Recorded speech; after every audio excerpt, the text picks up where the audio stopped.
안녕하세요. 임과장입니다. 안녕하세요. 정사원입니다. 드디어 연말정산 근로소득 원천징수 영수증 영상 3편. 앞에 1편과 2편은 잘 보고 오셨나요? 네, 다들 잘 보셨을 겁니다.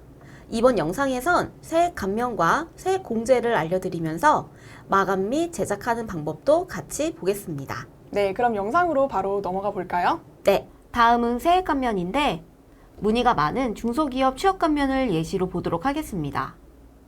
중소기업 취업자 감면 조특 30란은 중소기업 취업자 감면자에 대해 감면세액을 계산하여 적용해주는 란입니다.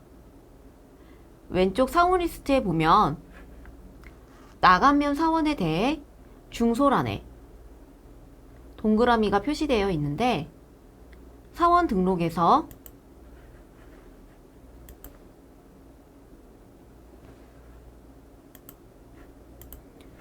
관리사항 탭에 중소기업 취업 감면 여부가 여로 설정되어 있는 경우 표시됩니다.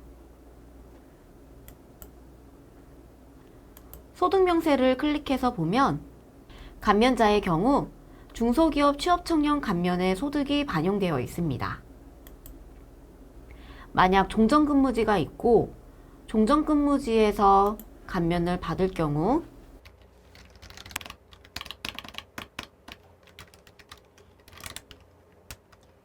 종전란에 중소기업 취업청년 감면란의 소득금액을 입력하고 하단 근무기간뿐만 아니라 감면기간에도 날짜를 입력해줘야 합니다.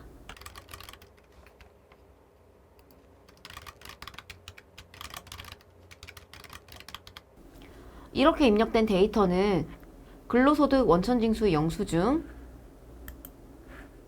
첫 번째 페이지에 지금과 같이 표시되는 걸 확인할 수 있습니다.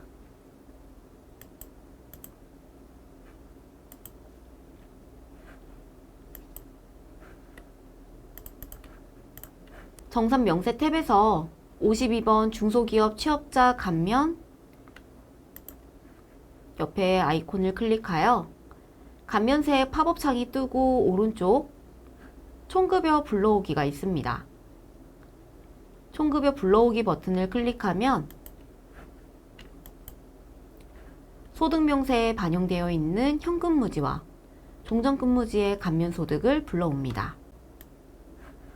51-53 소득세 조특법 조세조약 감면기간의 감면기간은 현 근무지의 감면기간만 입력합니다. 그리고 감면대상 총급여액은 종전근무지와 현근무지의 감면소득 합계이고 감면대상 총급여액에 따라 감면세액이 계산되어 감면세액 합계액에 표시됩니다. 확인 버튼을 누르면 정산 명세에 공제대상액이 반영되고 왼쪽 사원 리스트에서 중소란이 해당 사원에게 적용된 감면율로 변경됩니다. 이제 세액공제를 보도록 하겠습니다. 55번 근로소득공제는 근로소득이 있는 거주자에 대해 당해 근로소득에 대한 종합소득 산출세액에서 일정 금액을 공제하여 자동 계산됩니다. 근로소득 공제 계산식은 삼각형 버튼을 누르면 팝업됩니다. 먼저 감면 대상자라면 감면율에 따라 감면 급여 비율을 계산합니다. 산출세액이 130만 원 이하인지 130만 원 초과인지에 따라 공제금액 계산식으로 계산한 후 감면급여 비율을 곱하여 계산합니다.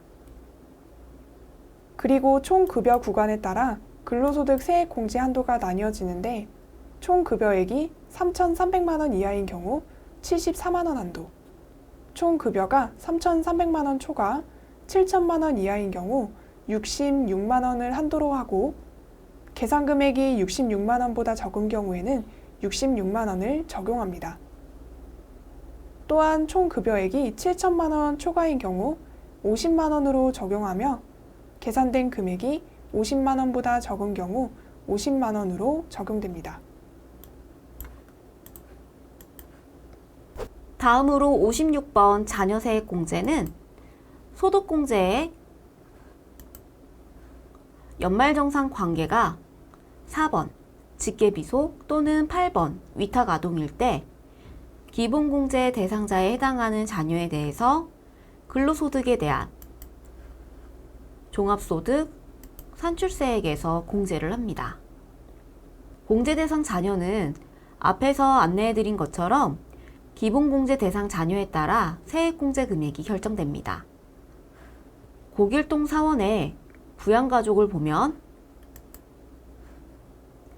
20세 이하 자녀가 3명이고 7세 이상 2명, 7세 미만은 1명인데 이 자녀는 올해 출산이 되었으며 셋째입니다.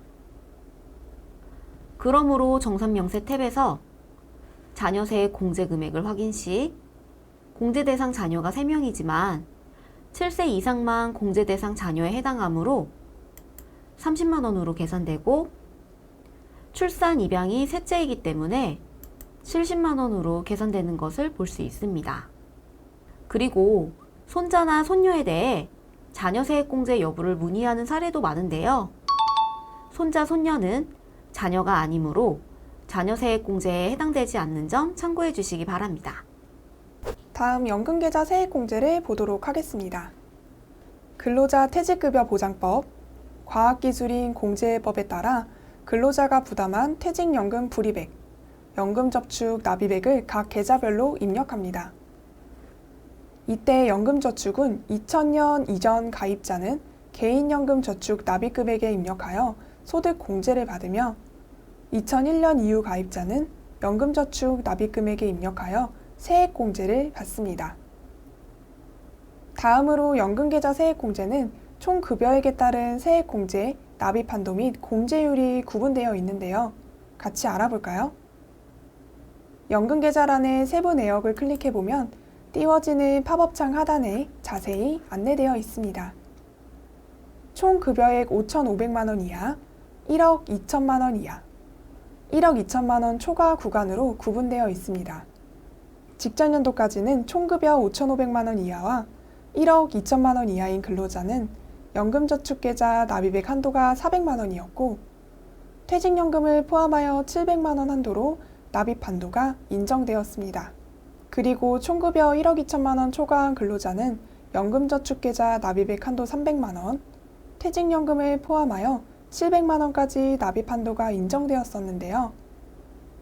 2020년 개정세법에 따라 50세 이상일 경우 전체 한도가 상향 조정되었습니다.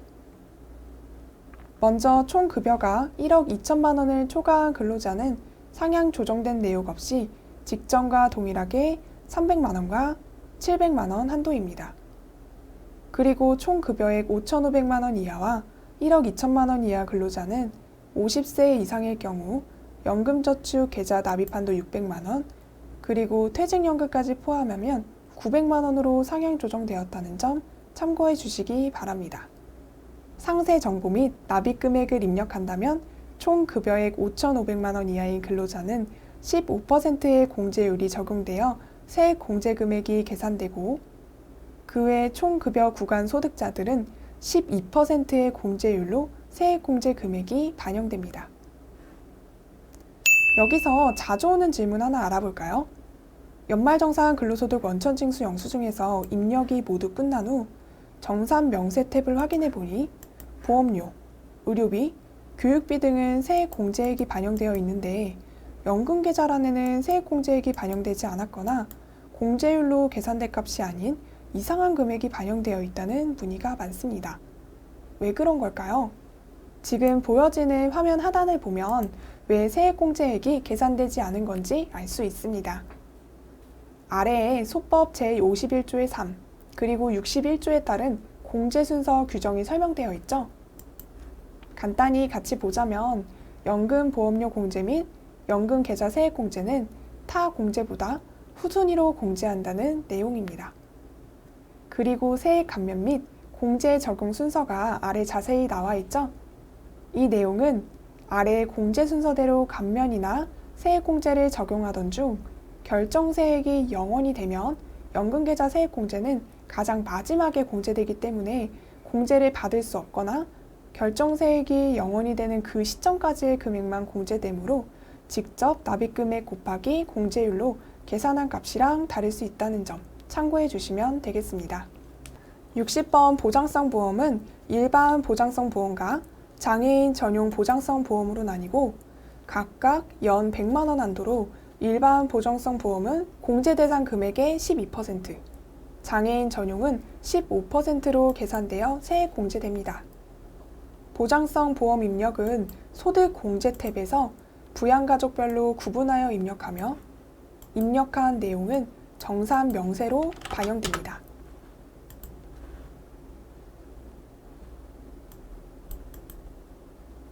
다음 의료비 세액 공제를 보도록 하겠습니다.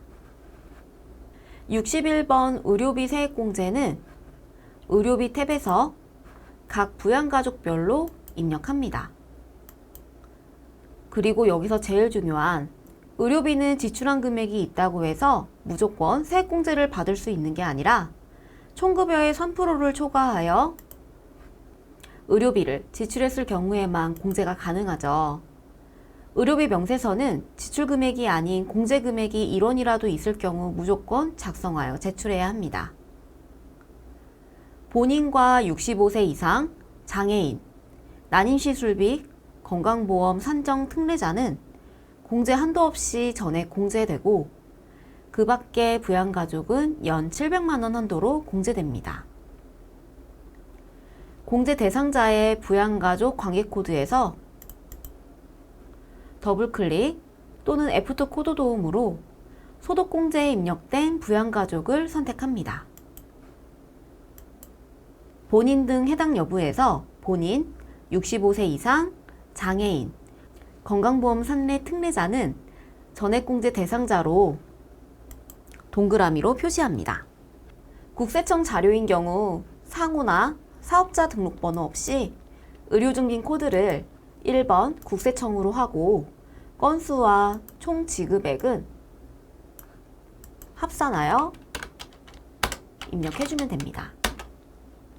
국세청 외에 의료증빙 코드를 선택할 경우에는 지급처의 상호와 사업자 등록번호는 반드시 입력하고 지급액도 입력해줍니다. 시력 보정용 안경이나 렌즈를 구입한 경우 1인 50만 원 한도로 공제가 가능한데 프로그램에서는 안경 구입비로 한도 체크가 되지 않으므로 50만 원 초과 시에는 50만 원까지만 입력해야 합니다. 의료비 지출액에 대해 실손의료 보험금을 받는 경우 실손의료 보험금 란에 입력해야 하고 해당 금액은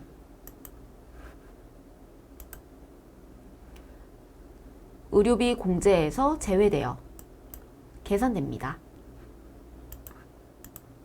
그리고 난임시술비와 건강보험 상내 특례자 그리고 산후조리원 해당 여부는 해당 란에서 동그라미로 표시를 해줘야 합니다.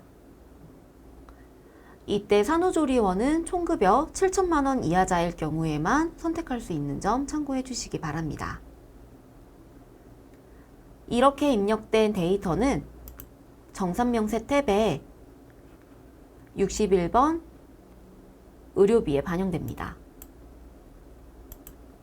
전액공제 대상과 난임시술비, 그 밖의 공제 대상자가 나눠서 지출액이 표시되는데 의료비 공제는 15%의 공제율인데 난임시술비의 경우 공제율이 20%로 다르기 때문에 전액공제 대상이더라도 난임시술비는 별도로 표시됩니다. 62번 교육비는 정산 명세 탭이 아닌 소득 공제 탭에서 부양가족별로 입력합니다. 본인의 경우 전액, 취약 전과 초중고의 경우 1인당 한도 300만 원, 대학생은 한도 900만 원까지 교육비의 15%를 세액 공제 받을 수 있습니다. 교육비는 나이 제한을 받지는 않지만 직계존속은 공제 대상이 되지 않는데요. 다만 사회복지시설의 기본공제 대상자인 장애인의 재활교육을 위해 지급하는 교육비인 경우 직계존속도 공제가 가능합니다. 구분해서 취약 전, 초중고, 대학생을 선택하고 금액을 입력하면 되는데 취약 전 아동이 초등학교에 입학했는데 취약 전 교육비와 초등학교 교육비가 둘 다 있는 경우가 있습니다. 이런 경우에 구분을 어떻게 선택해야 하는지에 대한 질문을 많이 하시는데요. 취약 전 그리고 초중고의 한도가 300만 원으로 동일하므로 구분을 둘 중 하나로 선택하시면 됩니다. 초중고 교육비를 입력하고자 하면 팝업이 뜨는데 초중고 교육비, 중고생 교복 교육비, 초중고 체험학습비로 나눠서 입력됩니다. 교복 구입비나 체험학습비가 있는 경우 교복 구입비는 1인 50만 원 한도, 체험학습비는 30만 원 한도로 공제가 가능합니다. 만약 교복 구입비가 50만 원을 초과해서 50만 원을 넘게 입력하더라도 한도 금액인 50만 원까지로 자동 반영되고 체험학습비도 한도 금액까지 반영됩니다.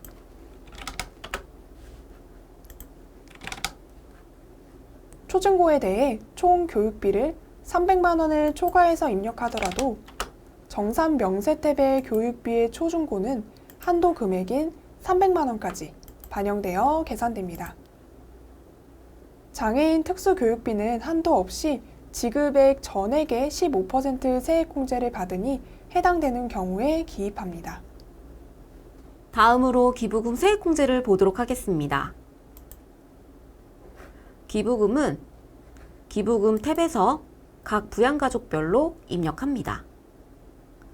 기부금 탭은 해당 연도 기부 명세, 기부금 조정 명세, 기부금 명세서 현황, 급여 공제 내역으로 구분되는데 우선 당해년도 기부금은 해당 연도 기부 명세에서 입력합니다. 기부자에서 더블 클릭 애프터 코드 도움으로 기부자를 반영하고 기부처, 기부 유형, 기부 명세를 입력합니다.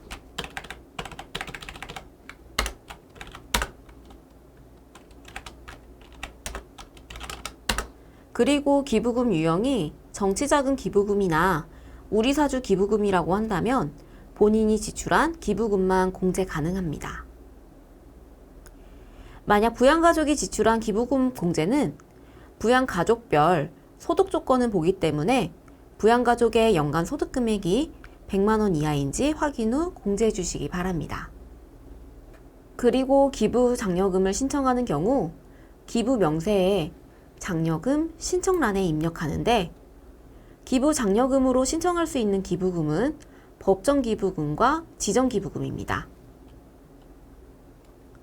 그리고 당해년도의 기부금이 장려금 신청 기부금만 있는 경우에는 기부금 조정 명세는 작성하지 않고 해당 연도 기부 명세만 작성합니다.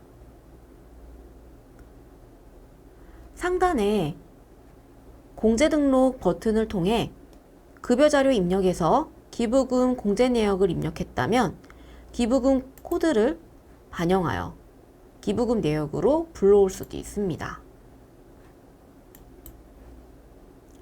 당해년도 기부금을 다 입력했다면 하단에 당해년도 기부금 반영 버튼을 클릭하여 기부금 조정 명세 탭으로 반영합니다.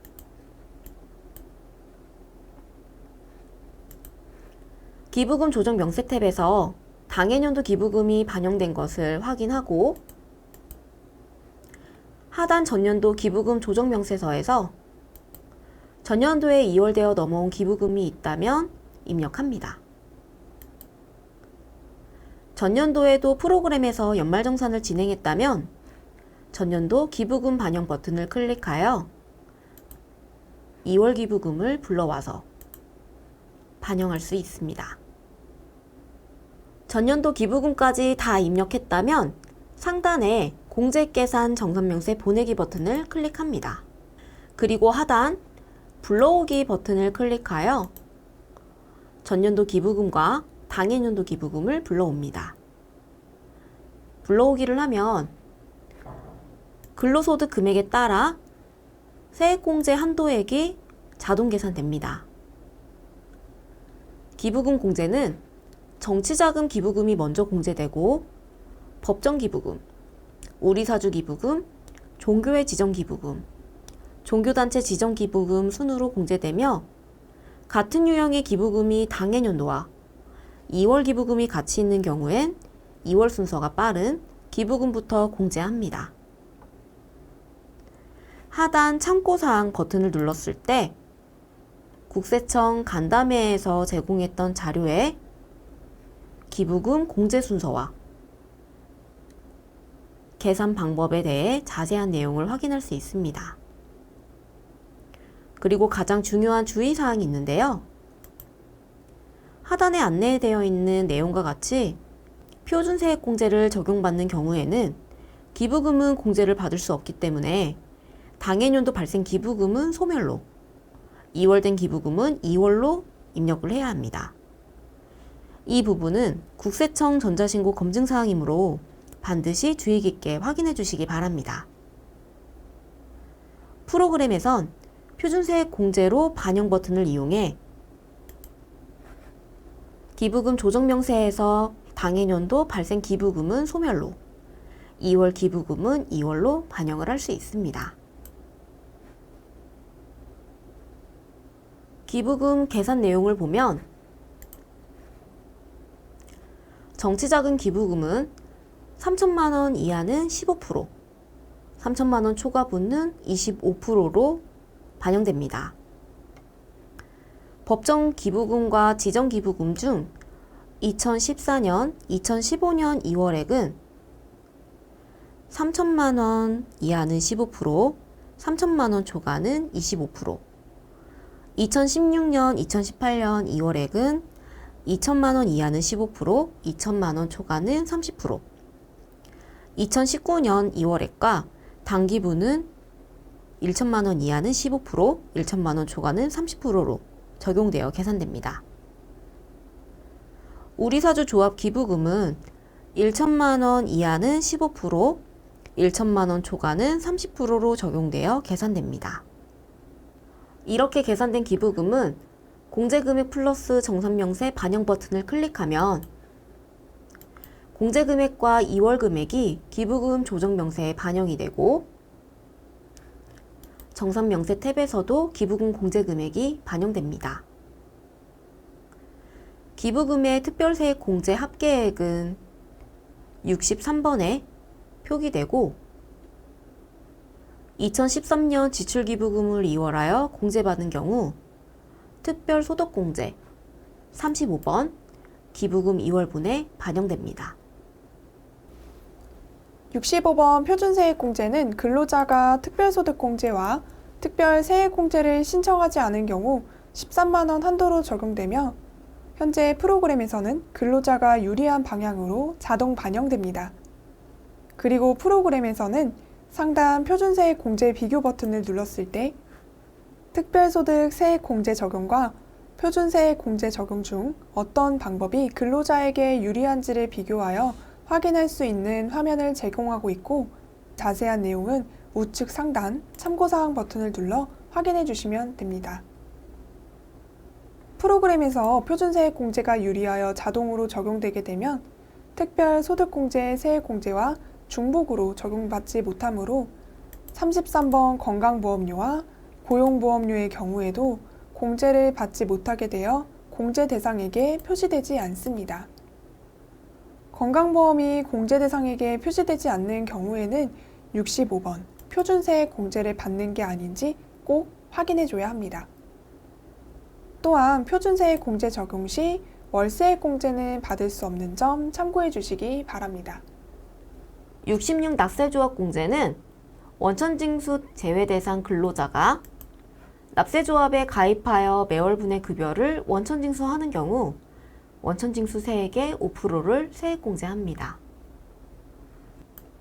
67번 주택차입금 이자 상환액 세액공제는 세대주인 근로자가 95년 11월 1일부터 97년 12월 31일 기간 중에 규정에 의해 미분양 주택의 취득과 직접 관련하여 국민주택기금 등으로부터 차입한 대출금액, 이자 상환액이 있을 경우 입력하고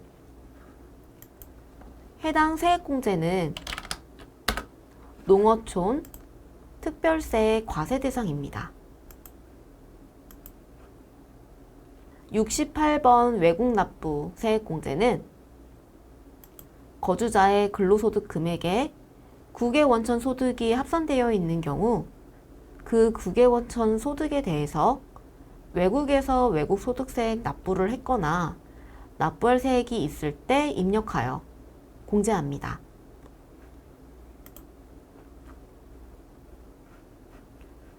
(69번) 월세액 공제는 주택을 소유하지 않은 총급여액이 7천만 원 이하인 거주자가 국민주택규모의 주택 또는 기준시가 3억 원 이하 주택을 임차하기 위하여 지급하는 월세액을 입력하여 750만 원 한도로 공제합니다.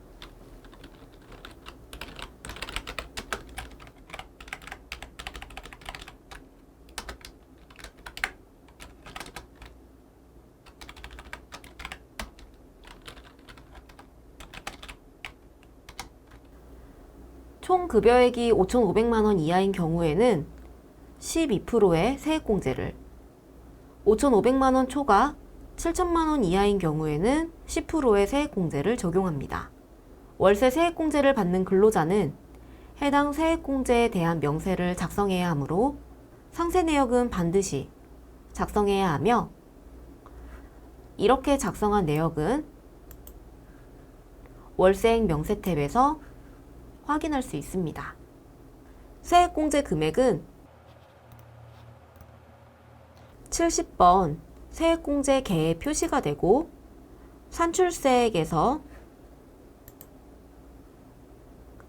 세액 감면과 세액공제를 차감하여 결정세액이 계산됩니다. 마지막으로 계산된 결정세액에서 기납부세액을 차감하여 최종적으로 차감 징수세액이 계산됩니다. 근로자는 결정세액보다 기납부세액이 더 많다면 환급을 받고, 결정세액보다 기납부세액이 더 적다면 추가 납부를 해야 합니다. 근로자의 연말정산을 모두 완료했다면 수정을 할 수 없도록 우측 상단의 완료 버튼을 클릭하여 완료 상태로 변경합니다. 연말정산의 마감은 반드시 총괄 탭에서 해주세요. 총괄 탭에서 마감을 하면 총괄 마감이라고 표시가 됩니다.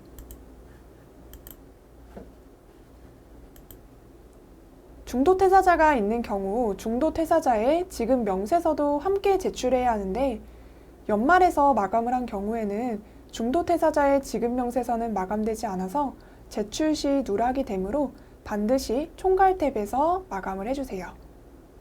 그리고 상단 인쇄 버튼을 클릭하면 근로소득 원천징수 영수증에 발행자 보고용과 소득자 보관용, 연금저축 명세, 의료비 명세, 기부금 명세, 월세 명세 등을 선택하여 인쇄할 수 있습니다. 소득공제신고서를 인쇄하고자 한다면 정산 명세 탭에 공제신고서 인쇄 버튼을 클릭하면 됩니다. 그리고 근로소득 원천징수 영수증, 의료비, 기부금 명세서와 소득공제신고서는 기능모음의 PDF 개별 변환 기능을 이용해 각각 직원별로 변환이 가능합니다. 또한 정산 완료된 근로소득 원천징수 영수증에 대해 기능모음 영수증 이메일을 선택하여 직원들에게 메일 발송이 가능합니다. 정산이 완료되어 총괄 탭에서 마감까지 완료된 데이터는 연말정산 전자 전산매치 신고 메뉴에서 제작해줘야 합니다.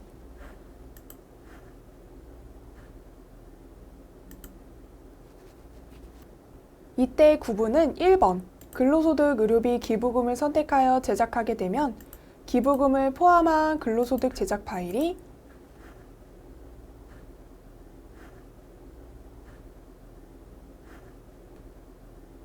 C코드 사업자 등록번호로 생성되며, 의료비 명세서는 CA 코드 그리고 사업자 등록번호 파일로 생성됩니다. 이렇게 생성된 두 파일은 각각 홈택스에서 지급조서 제출을 해주면 됩니다. 자, 연말정산 근로소득 원천징수 영수증 메뉴는 이번 영상을 마지막으로 모두 끝났는데요. 네, 정말 길고 길었습니다. 이 영상이 큰 도움이 되어서 이번 연말정산 신고도 잘 마무리하셨으면 좋겠습니다. 감사합니다. 감사합니다.